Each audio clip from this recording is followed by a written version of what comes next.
Assalamualaikum and a very good evening. Welcome everyone to lesson 15 of our CompTIA Security Plus.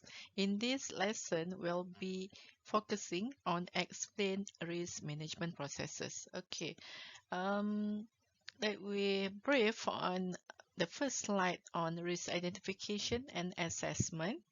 Some common risks include malware attacks and phishing attempts, which are external threats, insider threats where staff misuse access, equipment failures or software vulnerabilities, which weaken our systems, and even non-technical risks like poor policies or lack of training.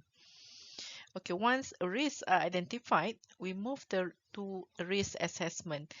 We have to evaluate their potential impact on the organization, and this will help us prioritize which risk to address first. Okay, for the second slide is a risk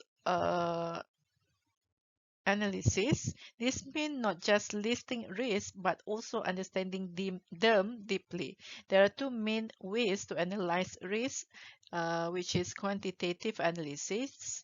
We assigning numbers or tangible values to risk like financial loss, and the second one is qualitative analysis, making judgment based on experience or expert opinion. Okay, for the third slide, we look at the tools to visualize risk. Inherent risk is the level of risk where we apply any controls. For example, having untrained staff or outdated software carries risk even before we install protections. To make this easy to understand, we use a heat map, okay, this one, or a traffic light impact grid, like the one shown here.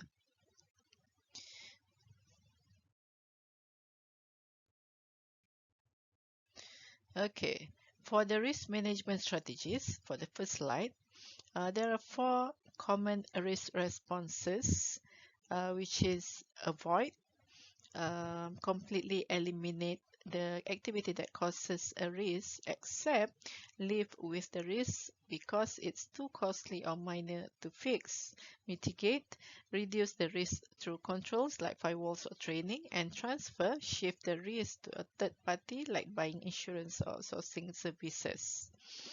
Okay, then for the second slide of risk management strategies, even with a strong controls, risk can never be fully eliminated. Okay, this leftover danger is called residual risk.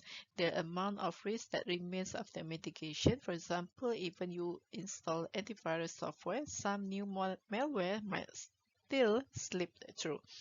So organizations must also decide their risk appetite.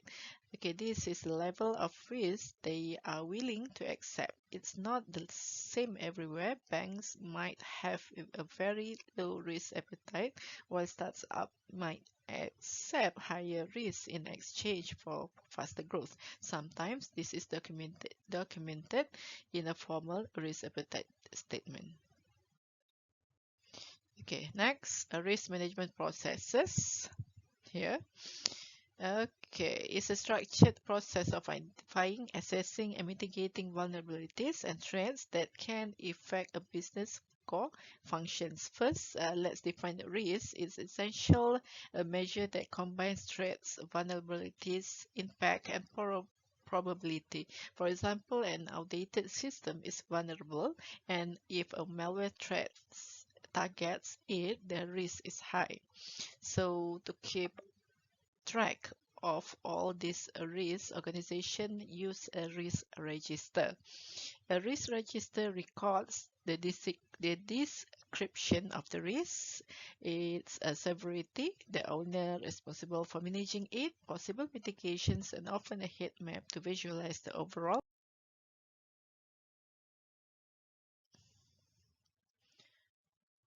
risk picture. Okay. Next is the risk management process. Okay, risk management also relies on a few important concepts: risk threshold, that is the boundary of acceptable risk. It tells us the maximum level of risk an organization is willing to tolerate before taking action. Okay, second one is key risk indicators. Okay, these are early warning signals like predictive indicators that help us monitoring and forecast potential risks before they escalate. Okay, risk reporting, this is about communication. Organizations need to report risk clearly, both to show the current risk profile and to evaluate how effective the risk management program really is. Okay, so now we look at the business impact analysis.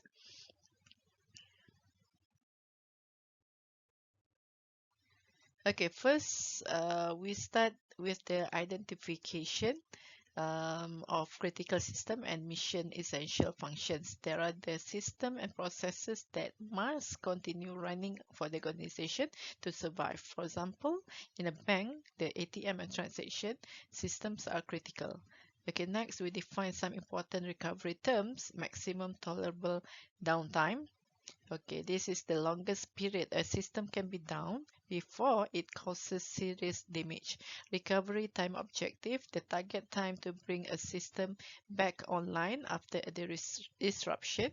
Work recovery time, the time needed after systems are restored to complete any manual tasks or backing before returning to normal operations. Recovery point objective, the maximum amount of data loss measured in time. For example, if the RPO is 2 hours, we have backups there that ensure no more than 2 hours of data is lost. Okay, the diagram shows how this concept fits together from the moment of disaster through downtime, recovery, and eventually back to the normal workflow. Okay, then look at the topic 15B, vendor management concepts.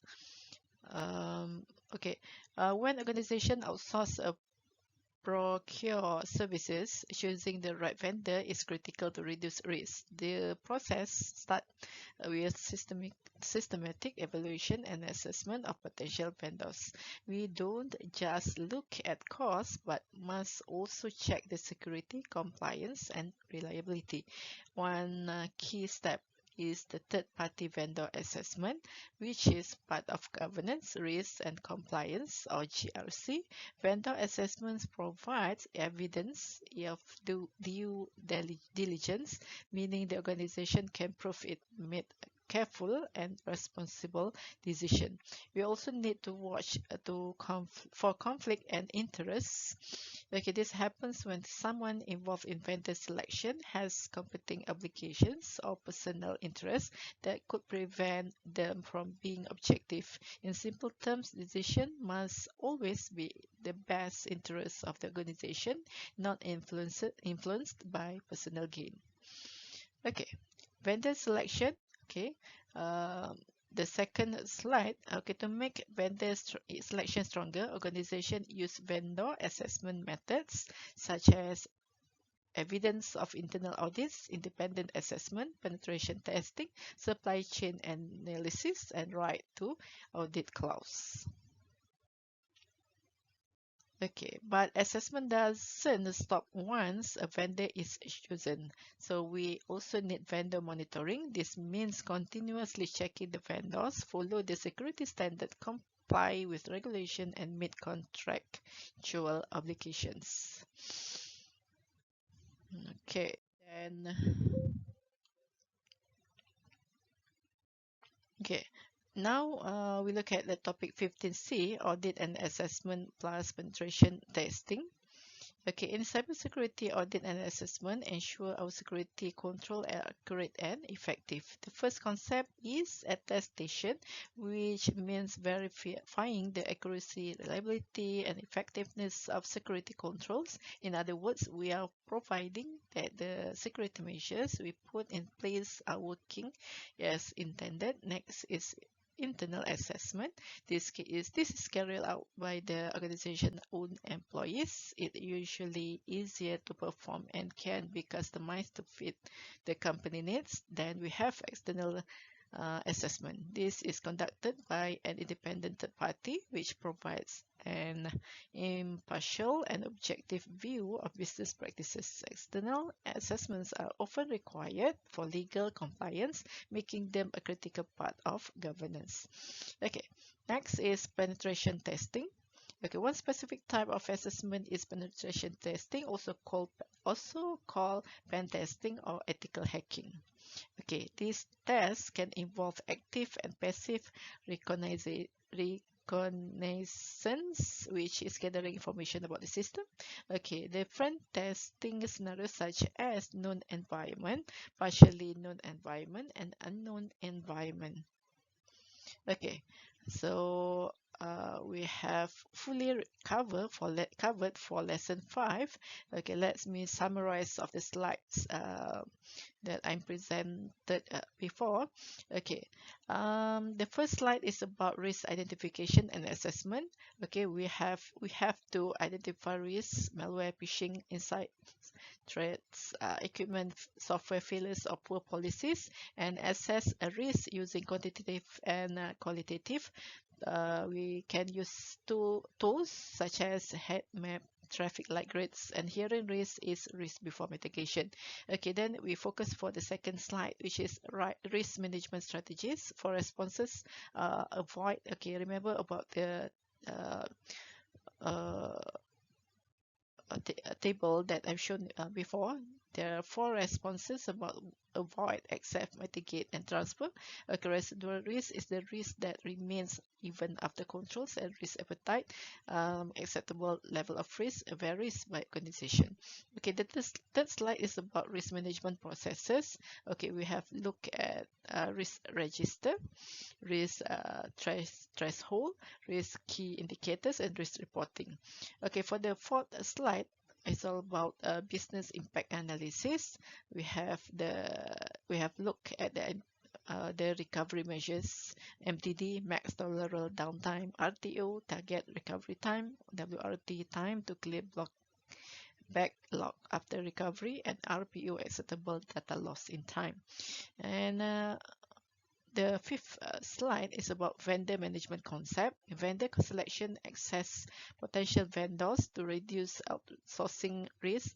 Third-party assessment, part of governance and risk compliance. Conflict of interest, avoid bias decisions. Vendor assessment methods such as audits, independent checks, pen tests, supply chain analysis, right to audit, and vendor monitoring.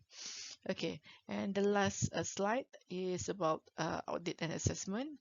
We have looked at the attestation, verifying accuracy and effectiveness of security controls. Internal assessment, okay, external assessment, okay, which is done by third party, often required by law.